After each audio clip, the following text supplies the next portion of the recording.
Assalamualaikum warahmatullahi wabarakatuh.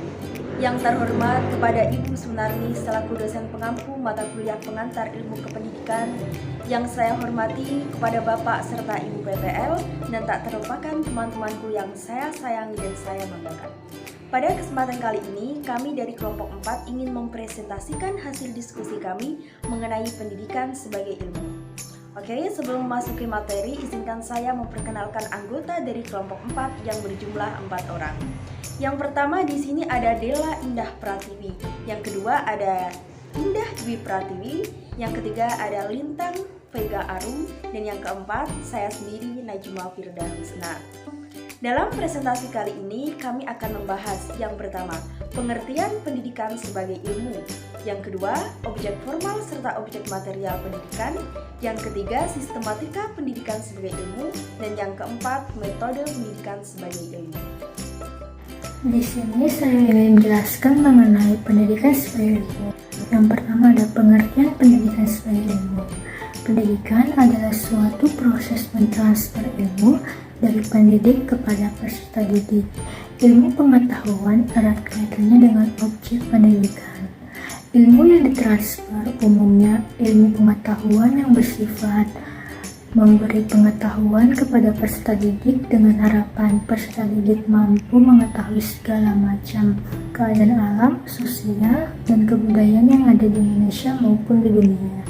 Misalnya, pada pendidikan formal atau sekolah, objek utama dalam proses pendidikan adalah ilmu pengetahuan. Ilmu merupakan objek utama dari pendidikan. Tanpa adanya ilmu, sesuatu tidak akan berjalan dengan baik.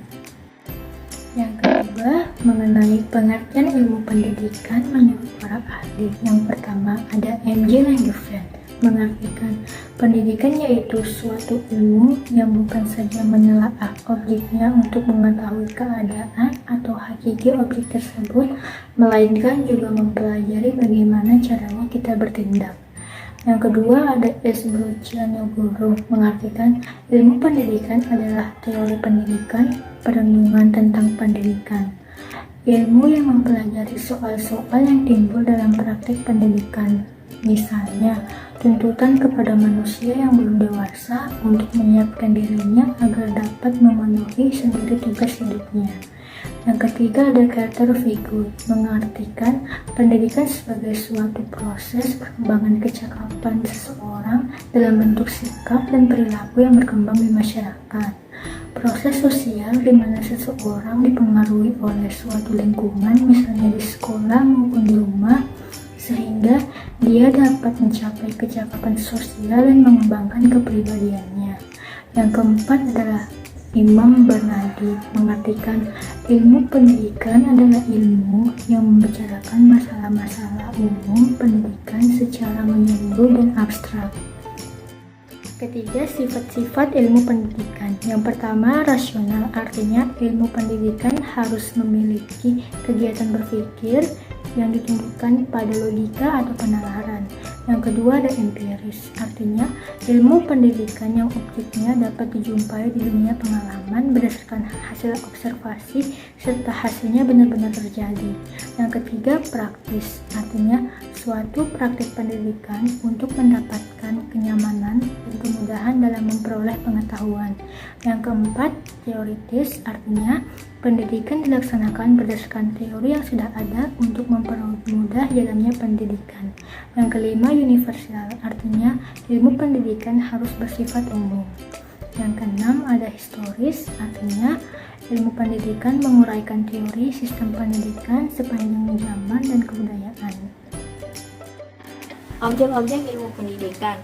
Secara umum, yang menjadi objek atau sasaran ilmu pendidikan adalah seluruh yang menjadi sasaran dalam aktivitas pendidikan atau praktek pendidikan yang meliputi kegiatan mendidik, mengajar, melatih peserta didik agar berkembang potensinya, serta menjadi manusia dewasa yang bertanggung jawab.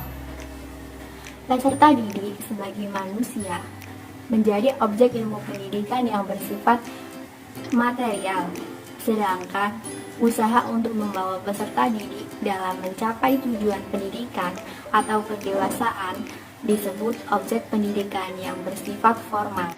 Objek ilmu pendidikan dibagi menjadi dua, yaitu objek material dan objek formal.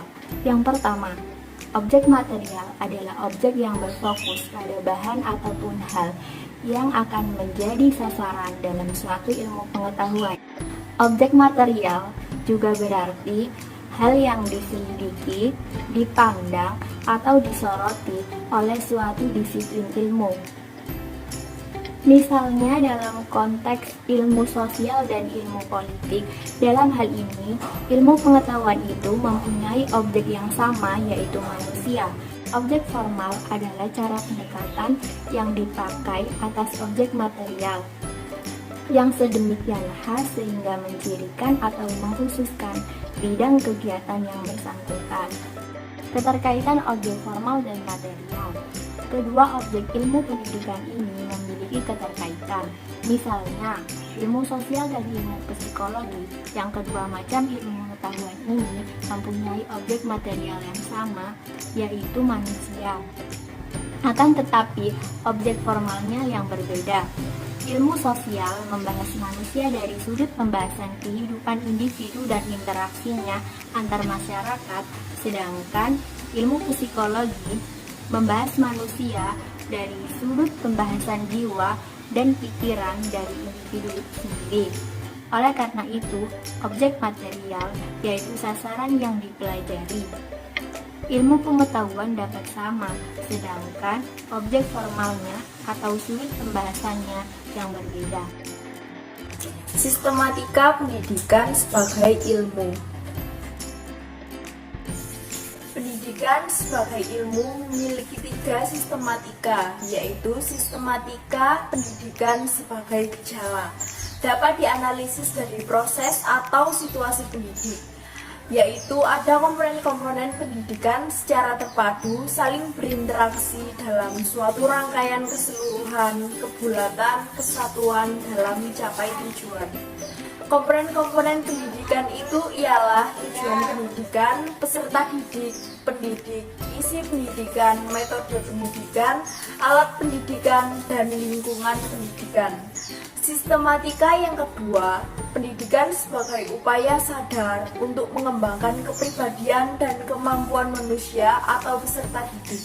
Fungsi pendidikan yaitu menumbuhkan kreativitas peserta didik, menjaga kelestarian nilai-nilai insani dan nilai-nilai ilahi, dan menyiapkan tenaga kerja produktif. Sistematika yang ketiga yaitu melihat pendidikan sebagai gejala manusiawi, sekaligus upaya sadar dengan mengantisipasi konteks perkembangan sosio-budaya di masa depan. Ilmu pendidikan memiliki 3 dimensi. Yang pertama, dimensi lingkungan pendidikan. Yang kedua, dimensi jenis-jenis pendidikan. Yang ketiga, dimensi ruang dan waktu. Metode pendidikan sebagai ilmu. Yang pertama ada metode normatif. Metode ini berkenaan dengan konsep manusia yang diidealkan yang ingin dicapai pendidikan. Metode ini juga berkenaan dengan masalah nilai baik dan nilai buruk pada siswa.